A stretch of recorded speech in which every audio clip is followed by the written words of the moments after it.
ತೃಪ್ತಿ ತಾನೆ, ಸಂತೋಷ ತಾನೆ? ಈ 10,000 ರೂಪಾಯಿಗೋಸ್ಕರ ತಾನೆ ನನ್ನ ಈ ನರಕಕ್ಕೆ ತಂದು ನೂಕಿದ್ದು. ತಗೊಂಡು ಹೋಗು. ನಿನ್ನ ನನ್ನ ಭಾಗದ ದೇವರು ಅನ್ಕೊಂಡಿದ್ದೆ. But you are a cheat, rascal and a scoundrel. ಹುಚ್ಚಮ್ಮ ಬಾಯಿ ಕಂಡಿದ್ದೀನಿ. ನನಗೆ ಅರ್ಥ ಆಗಬಾರ್ದು ಅಂತ ಇಂಗ್ಲಿಷ್ನಲ್ಲಿ ಟಸ್ಪೂಸ್ ಅಂತೀಯ. ನೋಡು, ಹೆಣ್ಣು ಕಡ್ಡಿ ಇದ್ದ ಹಾಗೆ, ಗಂಡು ಪೆಟ್ಟಿಗೆ ಇದ್ದ ಹಾಗೆ. ಅಕಸ್ಮಾತ್ ಇವೆರಡು ಹತ್ಕೊಂಡ್ರೆ ಪೆಟ್ಟಿಗೆಗೆ ನಷ್ಟ ಇಲ್ಲ, ಕಡ್ಡಿನ ಎಸಿಬೇಕಾಗತ್ತೆ. ನಿನ್ನ ಜೀವನ ಈಗ ಆಗಬಾರ್ದು ಅಂತ ನಾನಿಲ್ಲಿ ಕರ್ಕೊಂಬಂದೆ. ಅರ್ಥ ಆಯ್ತಾ?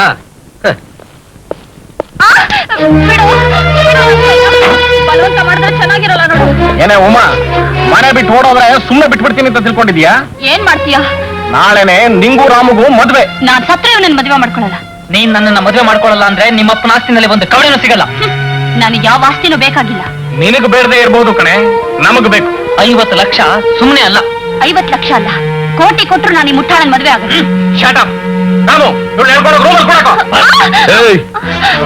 ಹೆಣ್ಣು ಹುಡುಗಿ ಮೇಲೆ ಕೈ ಮಾಡಿದ್ರೆ ಕೈ ಕತ್ತರಿಸಾಕ್ಬಿಡ್ತೀನಿ. ಹುಷಾರ್. ದೊಡ್ಡ ದೊಡ್ಡ ಬಂಗ್ಲೆನಲ್ಲೂ ಬೇವರ್ಸಿನ ನನ್ನ ಮಕ್ಕಳು ಇರ್ತಾರೆ ಅಂತ ಇವತ್ತೇ ನನಗೆ ಗೊತ್ತಾಗಿತ್ತು.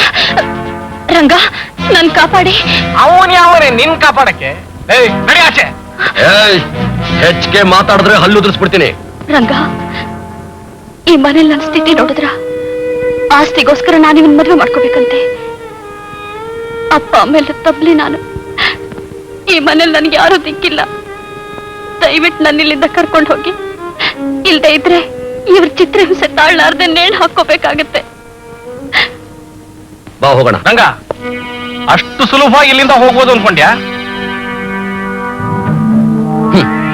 ಎಲ್ಲ ಬಡ್ಡಿ ಮಗನೇ, ಎಂಜಿಲ್ ಕಾಸ್ಗೋಸ್ಕರ ಒಂದು ಹೆಣ್ಣಿನ ಬಾಳ್ನೆ ಹಾಳು ಮಾಡೋಕ್ ಕೊಟ್ಟರು ನಿನಗೆ ಎಷ್ಟು ಕೊಬ್ಬಿರ್ಬೇಕಾದ್ರೆ ನಿನ್ನಂತ ಕಂತ್ರಿಗಳ ಎದೆಗೆ ಜಾಡ್ಸೋದಿಯೋ ನನಗೆ ಎಷ್ಟು ಕೊಬ್ಬಿರ್ಬೇಕು.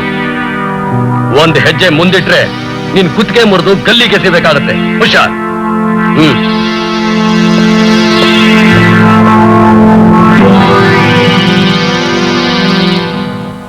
ಉಮಾ, ನೀನ್ ಹೇಳಿದ್ದೆಲ್ಲ ಯೋಚನೆ ಮಾಡಿದೆ.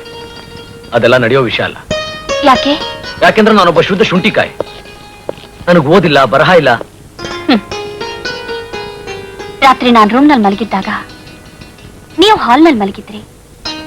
ಒಂಟಿ ಹೆಣ್ಣು ಪಕ್ಕದಲ್ಲೇ ಇದ್ರು ಸಂಯಮ ಕಳ್ಕೊಳ್ಳಿಲ್ಲ, ನಡತೆ ವ್ಯತ್ಯಾಸ ಆಗ್ಲಿಲ್ಲ. ಈ ಗುಣ ಒಂದ್ ಸಾಕು. ಇದೇ MA ಡಿಗ್ರಿಗೆ ಸಮಾನ. ಇವತ್ ಕಳೆದ್ರೆ ನಾಳೆ ಏನು ಅಂತ ನನಗೆ ಗೊತ್ತಿಲ್ಲ. ನಮ್ ದೇಶದಲ್ಲಿ ಕೋಟ್ಯಾಂತರ ಜನರ ಜೀವನ ಹೀಗೆ ಇರೋದು. ಇದು ಬಾಡಿಗೆ ಮನೆ. ನನ್ನ ಸ್ವಂತದ್ದು ಅಂತ ಒಂದು ಗುಡಿಸಲು ಕೂಡ ಇಲ್ಲ. ನಿಮ್ಮ ಹೃದಯದ ಅರಮನೆಯಲ್ಲಿ ನಾನಿರ್ತೀನಿ, ನನ್ನ ಹೃದಯದ ಅರಮನೆಯಲ್ಲಿ ನೀವಿರ್ತೀರಾ.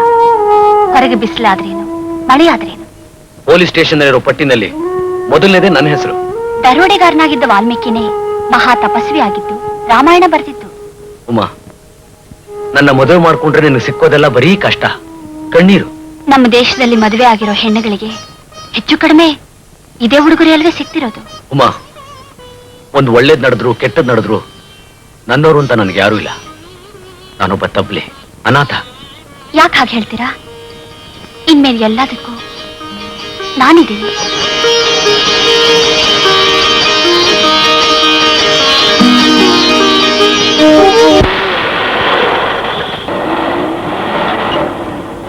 ರಂಗ, ರಂಗ, ಇದು ಚಿಕ್ಕ ಮನೆ, ಮೆಲ್ಲ ಕರೆದ್ರು ಸಾಕು ಕೇಳಿಸುತ್ತೆ. ಅದಕ್ಕೆ ಯಾಕಷ್ಟು ಗಟ್ಟಿಯಾಗಿ ಕೂಗ್ಕೋತೀರಾ? ನೀನ್ ಯಾರು? ಇನ್ಸ್ಪೆಕ್ಟ್ರೆ, ಇವಳೇ ಉಮಾ. ಆಯ್ಸಿ, ರಂಗ ನಿನ್ನ ಕಿಡ್ನಾಪ್ ಮಾಡದ್ನ? ಅವರೇನ್ ಕಿಡ್ನಾಪ್ ಮಾಡ್ಲಿಲ್ಲ, ನಾನೇ ಬಂದೆ. ನೀನಾಗೆ ಬಂದ್ಯೋ ಅಥವಾ ಅವನೇ ಕರ್ಕೊಂಡ್ ಬಂದೋ? ಈಗ ರಂಗನ್ನ ಕರೆ. ಯಾಕೆ? ಅವನ್ನ ಅರೆಸ್ಟ್ ಮಾಡೋಕೆ. ವಾರೆಂಟ್ ತಂದಿದ್ದೀರಾ?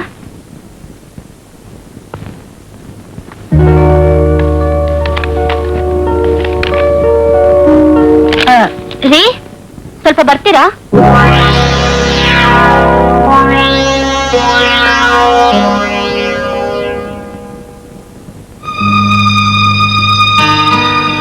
ಇನ್ಸ್ಪೆಕ್ಟರ್, ನಾನ್ ಮೇಜರ್.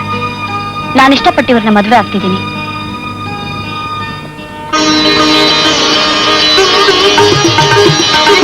ಚೀಫು, ಬರೀ ತಾಳಿ ಮಾತ್ರ ಕಟ್ಟಿದ್ರೆ ಸಾಲದು, ಹಾರನು ಯಾಕಷ್ಟು ಚೇಂಜ್ ಮಾಡ್ಕೋಬೇಕು. ತಗೊಳ್ಳಿ ತಗೊಳ್ಳಿ.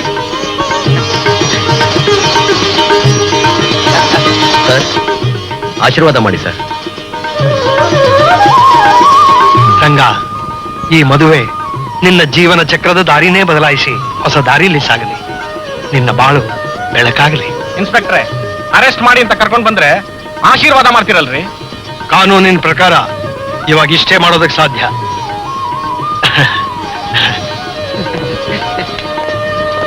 ಸಂಗ, ಇಷ್ಟಕ್ಕೆ ಮುಗೀತು ಅಂತ ತಿಳ್ಕೊಬೇಡ. ಇಲ್ಲ, ಇನ್ನೂ ಹನಿಮೂನ್ ಬಾಕಿ ಇದೆ. ನಾಳೆಯ 5 ಕೆಜಿ ಸಕ್ಕರೆ. ಸಕ್ಕರೆ ಸ್ಟಾಕ್ ಇಲ್ಲ. ಏನಯ್ಯ ಇದು? ಯಾವಾಗ ಬಂದ್ ಕೇಳಿದ್ರು ಇಲ್ಲ ಅಂತ್ಯಾ? ನೀನ್ ಇಲ್ಲೇ ಇರೋವಾಲೆ ಬಂದು ಕೇಳ್ತೀಯಾ? ಏನ್ ಮಾಡ್ಲಿ? ನಾನು 1 ವಾರದಿಂದ ಬರ್ತಾನೆ ಇದ್ದೀನಿ, ನೀನು ಇದೇ ಉತ್ತರ ಹೇಳ್ತಾನೆ ಇದ್ಯಾ. ರಂಗಣ್ಣ, ಏನ್ ವಿಷಯ? ಈ ಅಂಗಡಿಯವನು ಸಕ್ಕರೆ ಮೂಟೆನೆಲ್ಲ ಒಳಗಡೆ ಬಚ್ಚಿಟ್ಬಿಟ್ಟು ಯಾವಾಗ ಬಂದ್ರು ಸ್ಟಾಕ್ ಇಲ್ಲ ಅಂತ ಹೇಳ್ಬಿಟ್ಟು ಆ ಎದುರುಗಡೆ ಇದೆಯಲ್ಲ ಹೋಟ್ಲು, ಅದಕ್ಕೆ ಬ್ಲಾಕ್ ಮಾರ್ಕೆಟ್ ನಲ್ಲಿ ಮಾರ್ಕಂತಾನೆ. ಪಟಾಕಿ ಚೀಪು ಏಯ್, ಒಳ ಕಾಲಿಟ್ರೆ ಹತ್ತೇರಿ ಬಂಕಿ ಟಕ್ಕರೆ ಮಾಡವರ ಚೀಪು ಕುಂಕುಮದ ಬೊಟ್ಟು. ಹತ್ತೇರಿ ಬಂಕಿ ಟಕ್ಕರೆ ಬಾಣವರ, ಇವತ್ ಕುಂಕುಮದ ಬೊಟ್ಟು ತಿಥಿನೇ. ಚೀಫು ಒಳಗಡೆ 4 ಸಕ್ಕರೆ ಮೂಟೆ ಬಚ್ಚಿಟ್ಟಿದ್ದಾನೆ.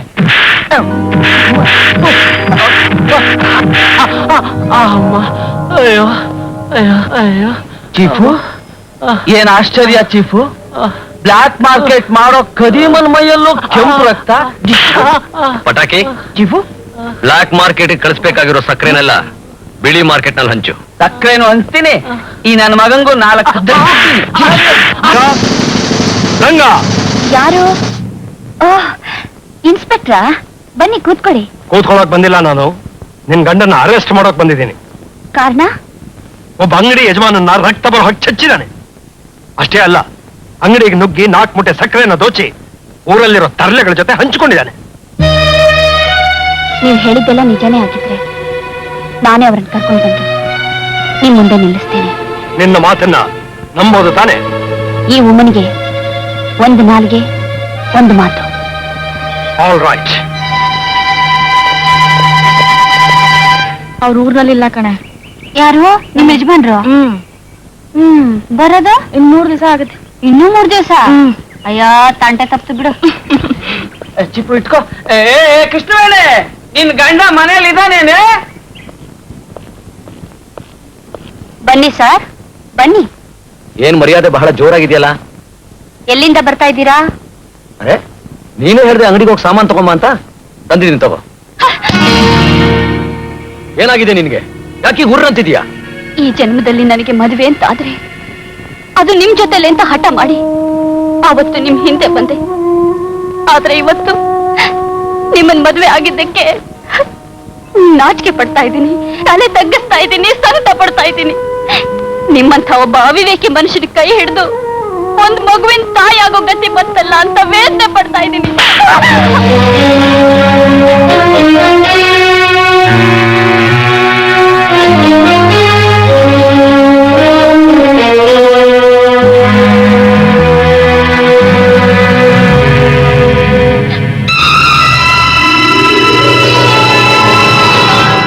ಯಾಕೆ ಹುಚ್ಚಿಯಾಗಿ ಆಡ್ತಾ ಇದೀಯಾ? ಏನಾಯ್ತು ನಿನ್ಗೆ? ನಾನೇನ್ ತಪ್ಪು ಮಾಡ್ದೆ? ನೀವ್ ಯಾಕ್ರಿ ಅಂಗಡಿ ಒಂದು ಹುಡಿದ್ರಿ? ಜನಗಳಿಗೆ ಮಾರ್ಬೇಕಾದ ಸಕ್ಕರೆನ ಒಳಗಡೆ ಬಚ್ಚಿಟ್ಟಿದ್ದ, ಅದಕ್ಕೆ. ಅದನ್ನ ವಿಚಾರಿಸಕ್ಕೆ ಪೊಲೀಸ್ನವರಿದ್ದಾರೆ, ಸರ್ಕಾರ ಇದೆ, ಮಂತ್ರಿಗಳಿದ್ದಾರೆ. ಇದಾರೆ, ಎಲ್ರೂ ಇದಾರೆ. ಬ್ಲಾಕ್ ಮಾರ್ಕೆಟ್ ಮಾಡೋರ್ಗೆ ರಕ್ಷಣೆ ಕೊಡ್ತಾರೆ, ಅದನ್ನ ತಪ್ಪು ಅಂತ ಹೇಳೋರ್ಗೆ ಶಿಕ್ಷೆ ಕೊಡ್ತಾರೆ. ಅದಕ್ಕೋಸ್ಕರ ಅದಕ್ಕೆ ನಂದೇ ಆದ ಒಂದು ಪ್ರತ್ಯೇಕ ಸರ್ಕಾರ ಇದೆ. ಆ ಸರ್ಕಾರದಲ್ಲಿ ನಾನೇ MLA, ನಾನೇ ಮಂತ್ರಿ, ನಾನೇ ಪೊಲೀಸ್. ನನ್ನ ಆಕ್ಷೇಪಣೆ ಮಾಡೋ ಗಂಡು ಇನ್ನು ಹುಟ್ಟಿಲ್ಲ. ಅರ್ಥ ಆಯ್ತಾ?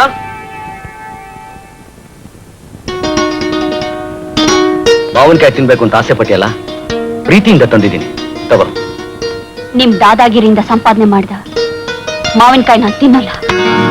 ಉಮಾ, ನೀವು ಮುಖ ಮೂತಿ ನೋಡ್ದೆ ಹೊಡೆದ್ ಚೆಚ್ಚೋ ಜನಕ್ಕೂ ಅಪ್ಪ ಅಮ್ಮ ಇರ್ತಾರೆ, ಹೆಂಡತಿ ಮಕ್ಕಳು ಇರ್ತಾರೆ. ಅವ್ರು ಸುರಿಸೋ ಕಣ್ಣೀರು, ಅವ್ರು ಹಾಕೋ ಶಾಪ ಎಷ್ಟು ದಿನ ಅಂತ ನಮಗ್ ತಟ್ಟದೆ ಇರುತ್ತೀರಿ. ಅಕಸ್ಮಾತ್ ನಾಳೆ ನಿಮಗೇನಾದ್ರೂ ಅಪಾಯ ಆಯ್ತು ಅಂದ್ರೆ ನಾನು ನನ್ ಮಗು ಬೀದಿಲಿ ದಿಕ್ಕಿಲ್ಲದ ಪರದೇಶಿಗಳಾಗಿ ನಿಲ್ಬೇಕಾಗುತ್ತೆ ರೀ.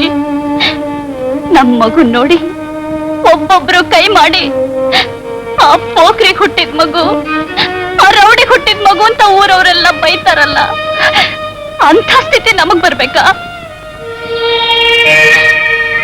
ನೀವು ಕೈ ಹಿಡಿದು ಹೆಂಡತಿ ಮೆಚ್ಚು ಅಂತ ಗಂಡನಾಗ್ಬೇಕು.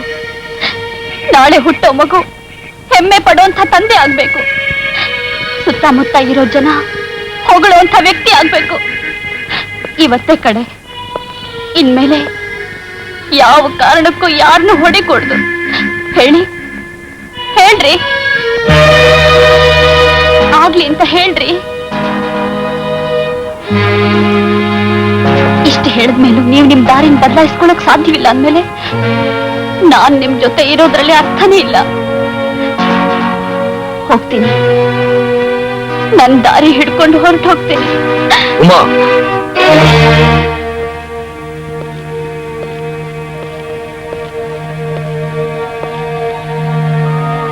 ಉಮಾ, ನಿನ್ನ ಹೊಟ್ಟೆಲಿ ಬೆಳೀತಿರೋ ಮಗು ಆಣೆಯಾಗಿ ಹೇಳ್ತೀನಿ, ಇನ್ಮೇಲೆ ನಾನು ಯಾರ ಮೇಲೂ ಕೈ ಮಾಡಲ್ಲ.